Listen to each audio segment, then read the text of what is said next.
నమస్తే అండి. ఈ రోజున అంబటి రాంబాబుని అరెస్ట్ చేసి 14 రోజులు మళ్ళీ రిమాండ్ అవ్వటం. 2023లో ఫింక్షన్స్ ఇచ్చే టైంలో 200 కట్ చేసి అవ్వాతాతల్లో 200 కట్ చేసి దాన్ని లక్కీ డ్రా తీసి సంక్రాంతి సంబరాల్లో బీభత్సంగా వేల కోట్లు దోచుకున్నారని చెప్పి ఈ రోజున రిమాండ్ అవ్వటం 14 రోజులు. అదే విషయాన్ని అంబటి రాంబాబు బస్సులో ఉండి ఇంకా తగ్గేదేలే ఎన్ని కేసులని పెట్టుకుని అన్నట్టుగా సైకిల్ చేసుకోవటం. అసలు ఎలా చూడొచ్చంటారు అంబటి రాంబాబు చేసిన సైకిల్ ఇది గాని, జైలుకి పంపించడం గాని అసలు ఎలా చూడొచ్చంటారు? నమస్కారం అండి. ఇది మాత్రం ఆయన ఒక మాజీ మంత్రిగా అంబటి రాంబాబు గారిని ఒక సీనియర్ నాయకుడిగా మరి ఎలా అనుకోవాలో తెలియట్లేదు. తన యొక్క విధానం ఏలాకోళంగానూ చిల్లరతనంగా, అంత చిల్లరాళ్ళు కూడా అలా వ్యవహరించరు. తను ఎందుకో మరి అలాంటి ఆ ఏహభావాన్ని ప్రదర్శిస్తా రకరకాలుగా పబ్లిక్లో తను ఏదో రక ఇమేజ్ని పెంచుకోవాలనే దానికోసం అలా ప్రవర్తిస్తున్నాడు.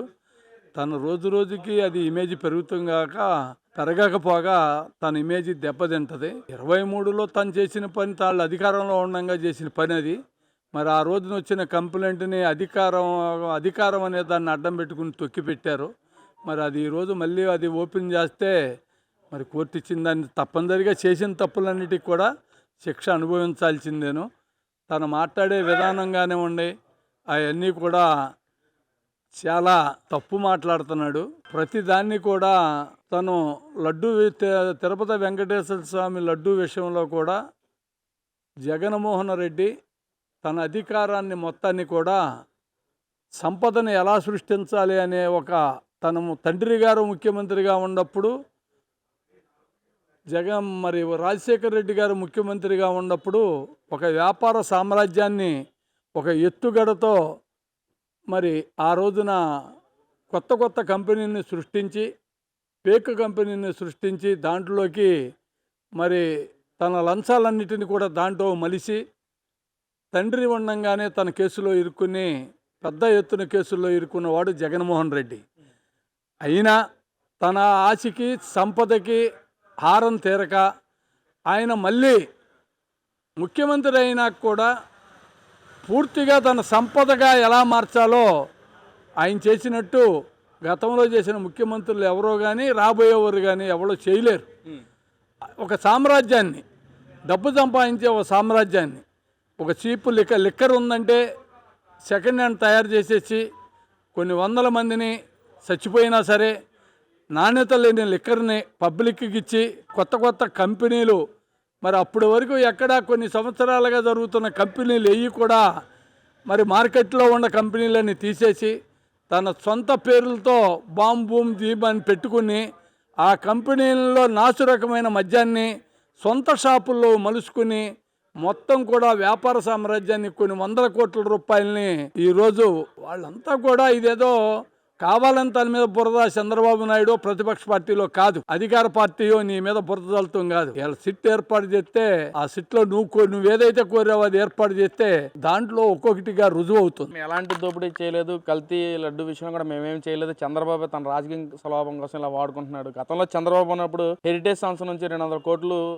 కల్తీ దోచుకున్నాడు, అది నిజం కాదని చెప్పి కూడా వైసీపీ నాయకులతో మాట్లాడుతున్నారు. సార్ ఏం చెప్తారు? మరి ఏం మాట్లాడతారండి వాళ్ళు? మాట్లాడేదానికి అసలు వాడు కావాలి ఏదో ఒకటి బురద తల్లి ఎదుటోడు ముఖాన్ని ఎత్తే, నాకైనా బురదాడి ముఖాన్ని ఎత్తే వాడు కూడా తుడుచుకుంటాడు అన్నట్టుగా మాట్లాడుతున్నారు వాళ్ళు. నువ్వు చేసిన తప్పేంటి అనేది, ఫలాంది తప్పు చేశారని సిట్టు నిర్ధారణ చేస్తే మేం కాదురా, ఆయన ఆ రోజు వాళ్ళు కూడా చేశారు, వాళ్ళు చేసిందే మేం చేశామని చెప్పుకోవడం కోసం మాట్లాడుతున్నారు. కానీ ఈరోజు లడ్డూ కల్తీ అనేదేంటి? అసలు ఒక్క లీటర్ పాలు కూడా కొనకుండా, 1 కేజీ నెయ్యి కూడా అక్కడ తయారవ్వకుండా, లడ్డూకి కావాల్సిన నెయ్యి మొత్తం కూడా లక్షల కిలోల నెయ్యిని కెమికల్స్తోనూ వాసన మొత్తానికి రకరకాల మందులతో తయారు చేసి అటు దేవుణ్ణే కాదు ప్రజల్ని కూడా అన్ని రకాలుగాను మరి నాణ్యత లేకపోవడం వేరు, అసలు నెయ్యి అనేది లేకపోవడం వేరు.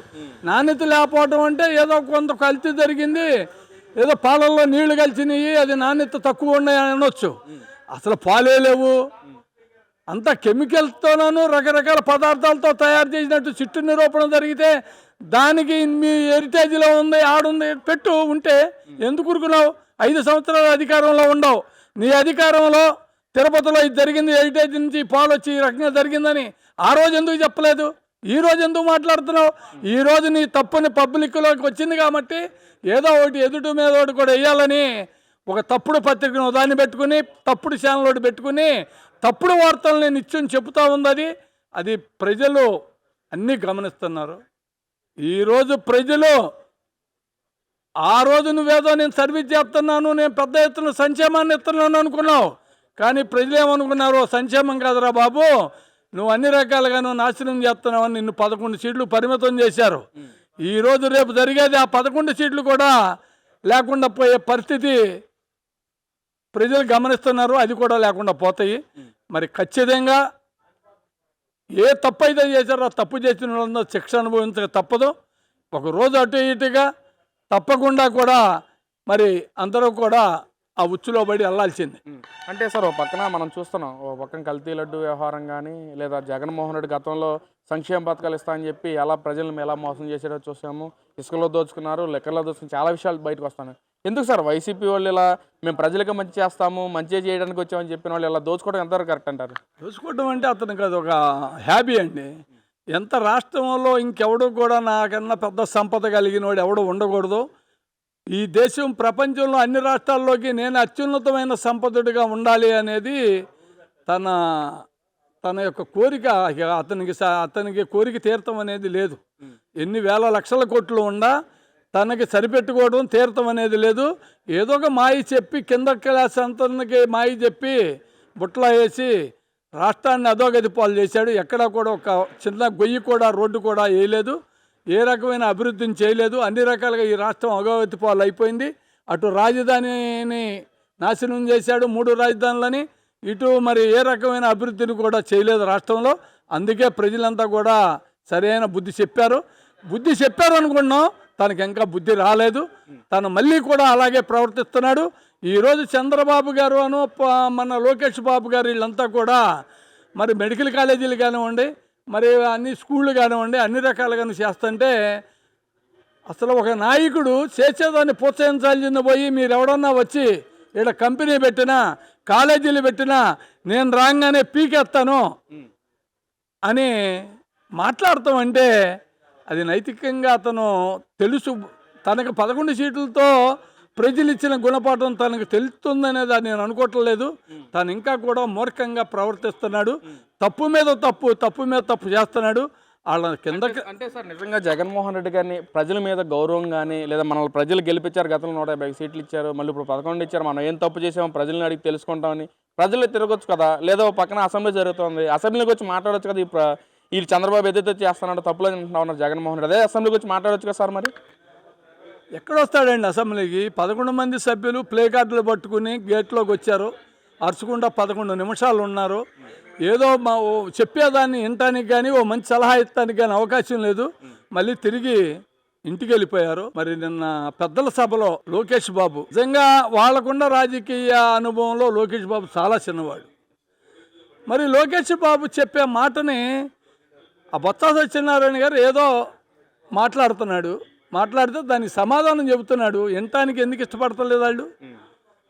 అది కరెక్ట్ కాకపోతే నువ్వు చేసింది కరెక్ట్ కాదని చెప్పాలి తప్ప ఆయన చెప్పేదాన్ని వినకుండా కేకలేసి వెళ్ళిపోతావు ఏంటంటే నా సభలో నుంచి ఎవడు వెళ్తాడు? తప్పు చేసినాడు వెళ్తాడు.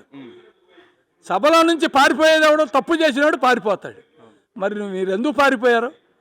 పెద్దల సభలో నుంచి లోకేష్ బాబు మాట్లాడుతున్నాడు, అన్నిటికీ సమాధానాలు చెబుతున్నాడు, వినటానికి ఇష్టపడకుండా ఎందుకు వెళ్ళిపోయారు? కాబట్టి ప్రతి విషయాన్ని కూడా ఒకప్పుడులా కాదు, ఈరోజు సోషల్ మీడియా కానీ పత్రికలు కానీ బ్రహ్మాండంగా ప్రజలకి దగ్గరగా ఉన్నాయి. మరి ప్రతి విషయం కూడా ప్రజల దగ్గరికి వెళ్తుంది. మనం తప్పు చేస్తున్నాం, మేమేదో ఈ మైకుల ముందు నుంచి మాట్లాడితే కాదు, మేమేం చేస్తున్నాము, మేము తప్పు చేస్తే నువ్వు చేసింది ఏంట్రా అనేది కూడా ఉంది. ఎవరు ఏం చేసినా తప్పుగా ప్రజలు గుర్తిస్తున్నారు. కాబట్టి ఈ పరిస్థితుల్లో వాళ్ళు ఈ రాష్ట్ర అభివృద్ధి గురించి కానీ రాష్ట్ర ప్రజానీకం వాళ్ళకి అనవసరం. ఏదో ఒకటి మాయ చేసి మళ్ళీ అధికారంలో రావాలని ప్రయత్నం చేస్తారు.